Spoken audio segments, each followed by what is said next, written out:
Good morning sa lahat. Tara, basa na tayo ng ating libro guys. Magandang balita, Biblia. Today is 7 September 2024. Nandito na tayo sa aklat ng Habakuk. Saturday na po today. Ang bilis ng araw, pero gusto ko talaga 2025 na. Para makapag-relax na rin tayo sa work. So, nandito na tayo sa ang aklat ni Habakuk, panimula. Pakisabayan ako ng basa guys, pareho tayo dito matuto. Pasensya na, late na tayo nagbasa kasi may pinapanood pa tayo yung hearing ng yung sa KOGC guys, tsaka PNP. Nakakaawa naman PNP, oy. Nawa ipatupad na ng AMLAC yung kung prenis nila yung properties ni Kibuloy ng hanggang February 2025, dapat ipatupad na wala na dapat tao doon para hindi maapektuhan ng pag-grade ng PNP. Nagtataka kasi tayo, bakit nandoon papayag na harangan ang mga pulis. Dapat yung AMLAC magpatupad na ng, naka-freeze yan yung properties ni Kibuloy. Bakit nandyan pa kayo? Dapat ganun.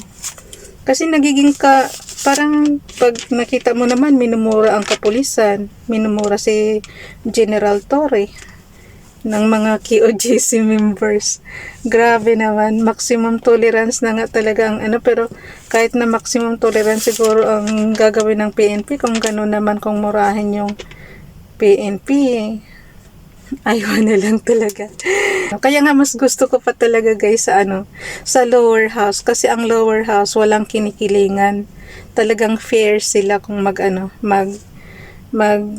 investigate in aid of legislation. Talagang fair ang mga congressman. Dapat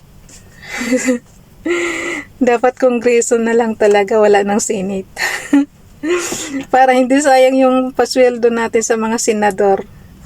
Ganun lang siya kasimple. Kasi kung gagawa ng batas, sobra-sobra na yung nandoon sa lower house. Marami na yan. Kasi bawat lugar sa Pilipinas guys, may mga representative. Ang tawag dyan is congressman. So talagang halal sila ng taong bayan na nasasakupan nila. Okay, nandito tayo sa ang aklat ni Habakuk, panimula.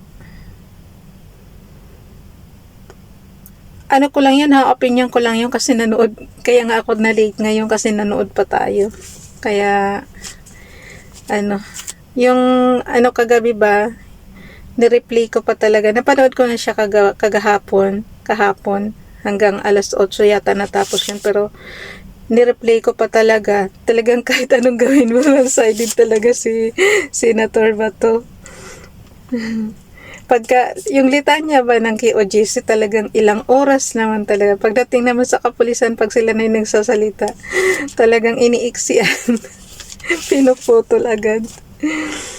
Manood din kayo guys, nandiyan naman yan manood din kayo ng yung ginawa nila kahapon. Ay nako, masakit sa puso yung ganun. Parang kumurahin nila si General Torre, ganun na lang. First day yun, second day, ganun din, binuhusan ng tubig na marumi. Diyos ko po. Grabe talaga. Tapos sasabihin nila sila pa yung api. Paano naman yung mga kapulisan hindi nga lumalaban?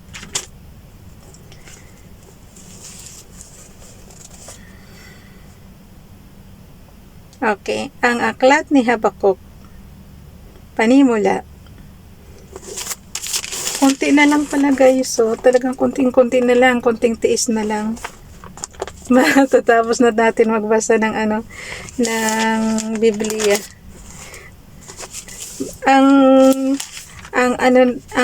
Old Testament is Habakuk sa Panaya, Hagay, Sakarya, Malakay. So limang libro na lang mula dito sa Habakuk ang babasahin natin. Matatapos na natin yung Old Testament. Ang aklat ni Habakuk, marami kasi ang Old Testament, guys, nasira na nga yung front, pero marami kasi talaga ang Old Testament book. So, pakisabayin ako ng basa para kayo mismo ang magbasa sa sarili nyo. Huwag kayong pumayag na i-feed sa inyo, guys. Katulad ko, nagbabasa ako, diba? So, sundan nyo ako kung gusto nyo para hindi nyo masabi, oh, mali yung binasa mo. Dapat, kayo rin mismo ang magbasa. So, dito tayo ang aklat ni Habakuk, panimula. Ang mensahe ni Propeta Habakuk ay nasulat ng matatapos na ang ika-7 siglo BC, noong ang Babylonia ay nasa kapangyarihan pa.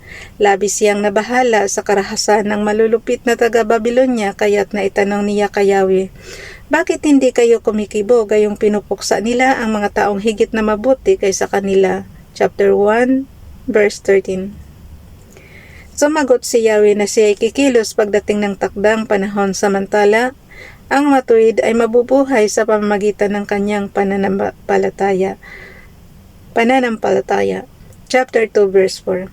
Ang iba pang bahagi ng aklat ay pahayag tungkol sa kapahamakang darating sa mga gumagawa ng kasamaan at nagwawakas sa pamamagitan ng isang awit ng pagdakila sa Diyos at pagpapahayag ng walang maliw na pagtitiwala ng propeta. Nilalaman ang mga reklamo ni Habakuk at ang mga tugon ni Yahweh, chapter 1, verse 1 to chapter 2, verse 4. Ang kapahamakan ng mga makasalanan, chapter 2, verse 5 to verse 20. Ang panalangin ni Habakuk, chapter 3, verse 1 to verse 19. Habakuk, chapter 1, verse 1. Ang aklat na ito ay naglalaman ng pahayag ni Yahweh sa pamamagitan ni Propeta Habakuk. Inireklamo ni Habakuk ang kawalang katarungan, verse 2. O Yahweh, hanggang kailan ako hihingi ng tulong sa inyo bago ninyo ako dinggin, bago ninyo ako iligtas sa karahasan? Verse 3. Bakit puro kaguluhan at kasamaan ang ipinapakita mo sa akin? Sa magkabi-kabilay nagaganap ang pagwasak at ang karahasan, laganap ang karahasan at ang labanan. Verse 4, ang batas ay walang bisa at walang pakinabang at hindi umiiral ang katarungan. Sa husgado ay laging natatalo ang masasama, ang walang kasalanan kaya't nababaluktot ang katarungan. Sa husgado ay laging natatalo ng masasama, ang walang kasalanan, kaya't nababaluktot ang katarungan. Ang tugon ni Yahweh, verse 5. Pagkatapos ay sinabi ni Yahweh sa kanyang bayan, masdan mo ang mga bansang nakapalibot sa iyo at mamamangha ka at magugulat sa iyong makikita. Hindi magtatagal at mayroon akong gagawing hindi mo paniniwalaan kapag nabalitaan mo. Verse 6, papalakarin ko sa kapangyarihan ang mga taga-Babylonia, ang bansang kilala sa kalupitan at karahasan. Sinasalakay nila ang lahat ng dako ng daigdig upang sakupin ang lupaing hindi kanila.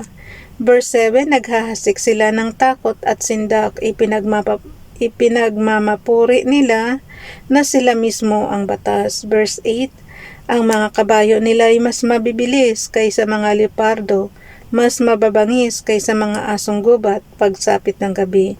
Ang kanilang mga ngabayo ay rumaragasa mula sa malalayong lupain para silang mga agila na dumadagit sa kanilang biktima.